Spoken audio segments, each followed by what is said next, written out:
We all experience challenging and difficult situations in life. In the face of these complexities, it is not always clear how to respond, what to do, or what to avoid. It's easy to get stuck in these moments and stop moving forward in life. Wholeness with Naomi is a program that explores our experiences with such encounters and provides tools and strategies that can enable anyone facing these hardships to continue walking their path in life. We can't wait to meet you on this journey. Tune in, your life is about to change for the better. Welcome to our program, Wholeness with Naomi, where we talk about difficult and sometimes different life situations that we find ourselves in. More importantly, we talk about the tools that you can use to be able to navigate in these difficult paths that you may find yourself in. Joining us on this episode is Kudzanai Matsika, who's coming from Pakovakana Pelu Trust. Welcome back to the show, Ms. Kudzanai. Well, thank you, Naomi. It's good to be back, and it's good to be with our viewers. Thank you. I have a question. Is recovery possible? The short, quick answer is yes. Okay. Recovery is possible. It's a journey and a process, though. Meaning that it doesn't happen in one go or in one instance? No. It's not an event. It's not a quick fix. It's a process, but it's one where when one gets to the other side, the outcome, I think, is beauty. And I think that scripture of, there's beauty from the ashes is really what comes to mind. That as you work through everything that, we discussed in the previous section, in the previous episode, but as you get to the end of that process, there's a lot of beauty, because there's actually a lot of freedom in there. There's a lot of freedom that actually happens when we grieve our losses and we let go. When we let go of the trauma, when we let go of the pain, there's a lot of freedom that's there. So that's what I'd like to really encourage anyone who is watching, who is a survivor, that yes, the process is there, and it's a tough process, but once you come out, the freedom is beautiful.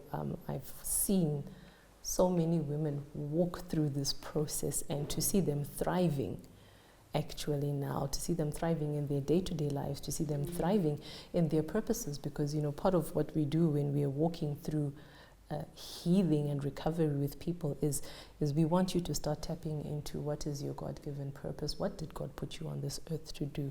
So there's a lot of joy and fulfillment that actually comes at the end of that process. I just really like to encourage anyone to say, don't shy away from what we were talking about in the last episode, because there is a lot of heaviness, there is a lot of pain, there is a lot of loss. But don't shy away from facing it, because what's on the other side of that mountain is beautiful and it's wholesome. Yeah. Oh, thank you for that encouragement. It's good to know that after even carrying all that heaviness, all that burden for all these years, there is hope. And it's one step at a time. It is. There certainly is, and you're very right. It's one step at a time. It's not unusual, as people are working through the steps, sometimes to get stuck on those steps, because some issues hit harder than other issues. Every person's story is not the same. What affects one person may not necessarily affect the next person. What mitigating factors were there, what support structures were in place, has a lot to do with how a recovery journey and process can look. It has a lot to do with the effect and the impact of what happened on a person. So there's definitely hope, and hope for a life that's full of joy and goodness, certainly. Thank you for that, Kudzanai. I want you to take us through the recovery process, looking at the effects that we mentioned in the first episode. How can one start walking the recovery journey? What does it look like, if you're able just to take us through that process? Okay. So because the nature of childhood sexual abuse impacts different areas of one's life, it can be a bit overwhelming if you want to tackle it all. So I would say, depending on where a person might feel comfortable to tackle the part that works for you. So for some, that's dealing with the grief. For some, is dealing with their self-esteem and their worth issues. For others, it's dealing with their the dynamics. So where I would typically start it was with what I would call family of origin work. So what were looking at the circumstances that allowed the abuse to be perpetuated. There's quite often things that need to be addressed there. So remember, we talked about breaking the silence and exposing things. So some things, it's not necessarily that you're going to go into the past and change things. But as we have the benefit of hindsight, we can look and start understanding some of the dynamics that were in place or things that were not in place that allowed these things to happen. It means looking at where was the protection, where was the protection lacking for children, and we talked about grief. I think we'll talk a little bit further on just about sort of healthy ways to process emotionally, so that we're not carrying a lot of that, particularly anger, because there is a lot of anger under the surface, sometimes on very clearly, but a lot of anger that exists for people who are for survivors of abuse. Okay, so just to summarize what you shared, Kudzanai, you say that one needs to actually have an understanding of what happened, to acknowledge what happened, to get in touch with what happened, and this is important for one to be able to walk the journey. Oh yeah, it really is, because in many instances, that family is still there. What we sometimes see in the counseling rooms is now people with their own children are now being, very excessively controlling, excessively protective with their own children as well, because there is still that sort of fear that has come through as well. So we're looking at it because we want to understand the dynamics, because a lot of people have that question, why me? How did this happen? What was it about me? And people who are survivors sometimes, remember we talked about self-blaming. So it's important to look so that someone can understand that actually they were not to blame. That guilt, that shame they've been carrying, it's actually not theirs to carry, because when we look at that, we can see that there were things that were lacking, there were gaps that were there were issues that were going on that allowed these dynamics to exist in such a way that the abuse was perpetrated. So we want to look at those things because it will help people to understand that they were not responsible for what happened. And that's a long way in dealing with, remember we talked about the shame, that's a long way in addressing that shame and guilt that people are carrying, because the shame and the guilt is I must have done this to deserve it. I must have done something to deserve this. In part, I'm not saying that's fully it, but we want to do that because it will help people to see that they were not to blame. And that's so important when walking through this recovery process, for someone to understand that they were not to blame for what happened. They were a child who should have been protected, who should have been cared for. So with that, quite often anger is not an unsurprising thing that comes to say, well, why wasn't that protection there? So remember we talked about burying, pushing down feelings, pushing down things. So we want to give that anger a place to come out, because it was a violation that happened. Not just the abuse that happened, but the fact that those protections were not in place. And that anger it's normal for someone to feel that way. So we want this process to help someone get in touch with their feelings, and we want them to start expressing how it is impacting them. Thank you so much for sharing, Kudzanai, on that.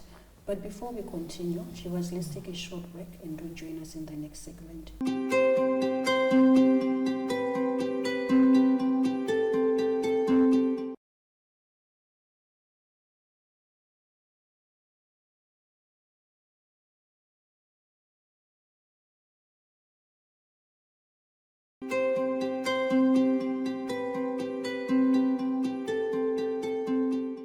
welcome back, viewers, to our program, Wholeness with Naomi. Before we went on a short break, Kudza and I was just sharing with us how awareness is important as the first step for one to be able to walk their journey, understanding what happened, what gaps were there within the family of origin, why was protection maybe not there, and also leading on to the anger that one may experience. Why did it happen to me? Was there something wrong with me? Ms. Kudzanai, do take us through the anger. God made all of us with our emotions. They're not good, they're not bad, they are there. We have so many examples where the Lord himself was expressing multiple emotions. So it's really important for people to understand that their emotional experience as they look back on what was happening is not it's not something that they should be ashamed about. It's not something that is bad. It's actually a healthy, normal response to what was certainly a travesty that of justice and that happened to a child. Okay. So from what you're sharing, Kudzana, you're saying anger is not bad. Yes. Okay. Yeah, and sometimes we've got different social and cultural perceptions of that. A lot of people have learned that don't allow it, don't show it. You know, we sometimes teach our children, you know, very interesting things.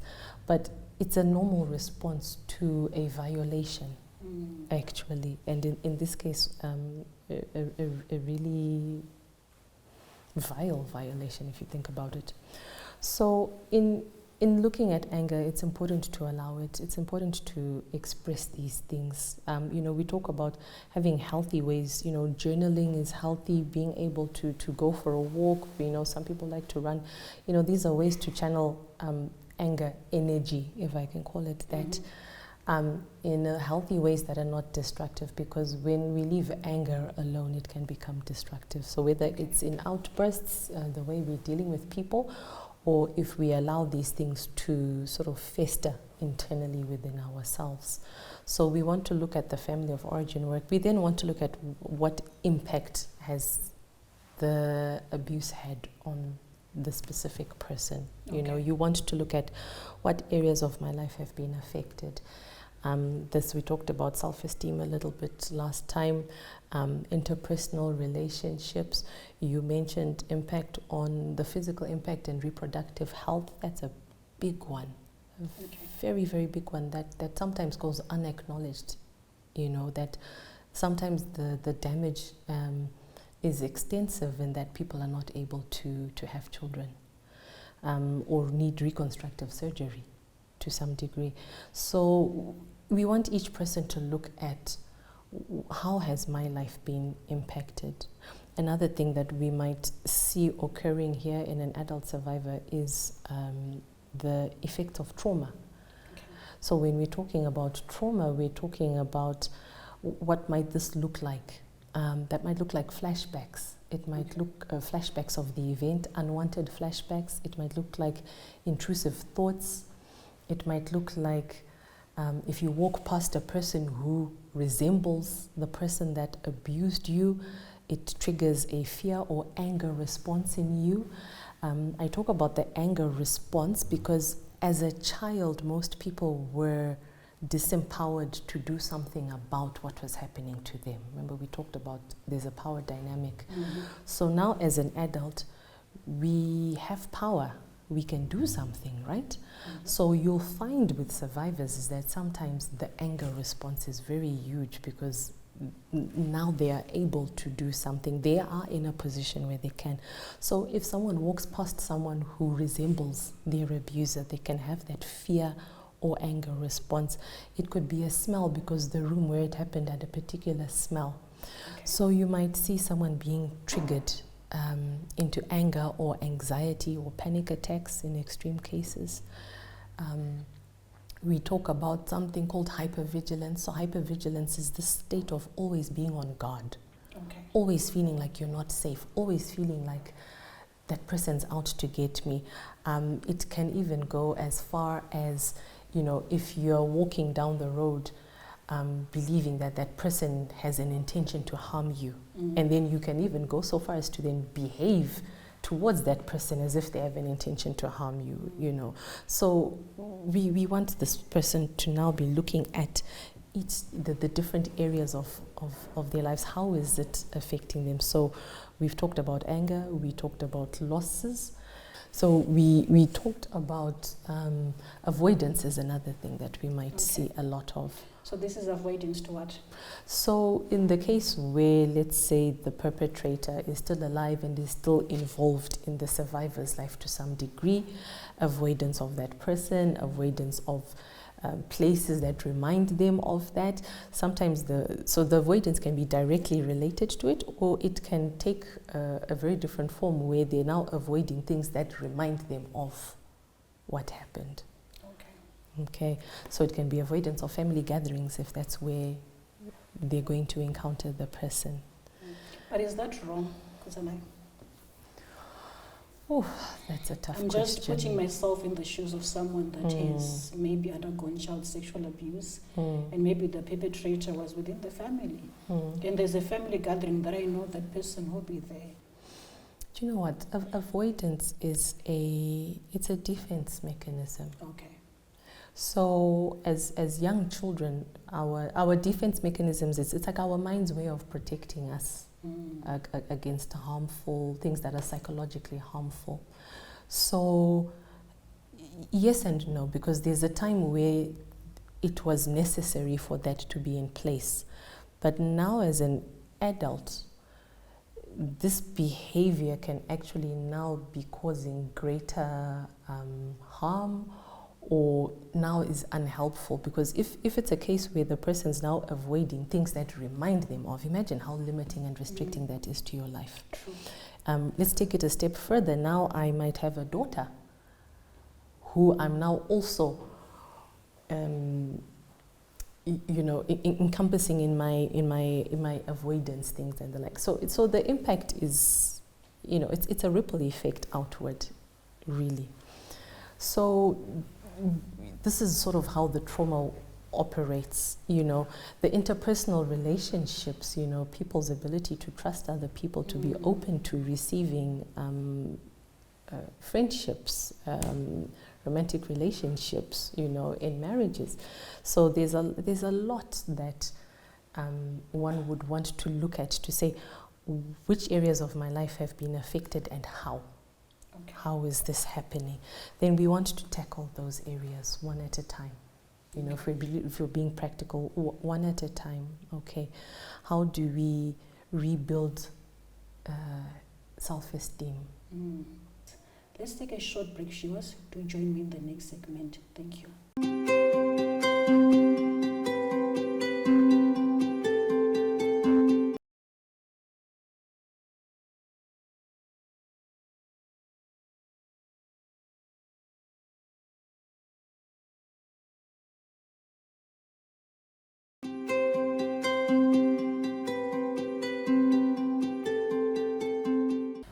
Some of the effects, as I was also just reading around this subject, it also includes depression, it also includes suicidal thoughts as well. Yes. Is that something that you can also just take us through? Sure. And that's quite a big issue, actually. And it's not uncommon to find that survivors are also experiencing depression. And in extreme cases, we can find that suicidal ideation might actually be present. So this is someone who's really at the point where they don't see there's any point in surviving. It can even go so far where someone has now planned how they're going to end their life because that internal pain is so much. So we really want to have people working on these things because we don't want people to get there, because there is hope. But in a lot of instances, people feel so helpless and hopeless because they can't talk about it. There's nowhere safe where they can talk about it. And I think that speaks into the issue of disclosure. So if you're going to disclose and find somewhere or seek help, it's important to be discerning about where you want to disclose. You know, we said there's community groups, there's places you can go. The safe spaces you once mentioned. Yes, so there's safe spaces, but you still want to be discerning, you know, because you might go to a safe space or you might choose to disclose with a trusted friend. So, you know, you want to make sure that it's a place where your confidentiality is protected. It's a place where there'll be no judgment. So we're looking at the recovery process. I think it's important to mention a very controversial topic at this point, and that's forgiveness. And I want to bring it in at the end of our discussion because it's really not the first place we want to go to in recovery, but it's an important part of the process. Forgiving oneself is important. Invariably, remember we talked about that guilt that the person is carrying, and for whatever part someone might have or thought they've played in their own process of forgiving themselves, forgiving, remember we talked about family, the lack of protections that were there, forgiving the family, forgiving God, because for a lot of people, not that God does wrong, but for a lot of people, they carry offense towards God. So releasing that offense, being able... It's coming from, why did you allow this to happen? Yes. Okay. Why weren't you? Yes. Why did this happen to me? Where were you? Are you a good father? You should have protected me. All of that. And then there's also, you know, the forgiveness of the perpetrator. So we really look at forgiveness at the end of everything, because you can't forgive someone unless you've really walked through, first of all, the pain of it, and you've walked out of the pain of it. I really want to dispel some things about forgiveness. You know, forgiveness is not just saying, okay, it happened and this person goes off scotch-free. But forgiveness is understanding that it's releasing that person or those people into God's hands and allowing Him to be the vindicator of what will have happened.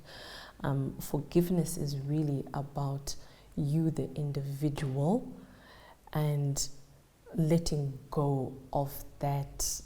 In a sense, it's almost the right to that right to demand justice, but you're not just releasing it and letting it go and say there's nothing. You're releasing it to God, knowing that He is the one that is going to bring that justice for you, whatever that might look like, you know. So it's really about you releasing it. You know, people talk about, you know, bitterness is like swallowing, you know, poison and expecting the other person to die, but you are the one who is affected when we are carrying unforgiveness in our hearts. So it's important to also work through forgiveness because it's for you. Forgiveness is for the person who is the survivor.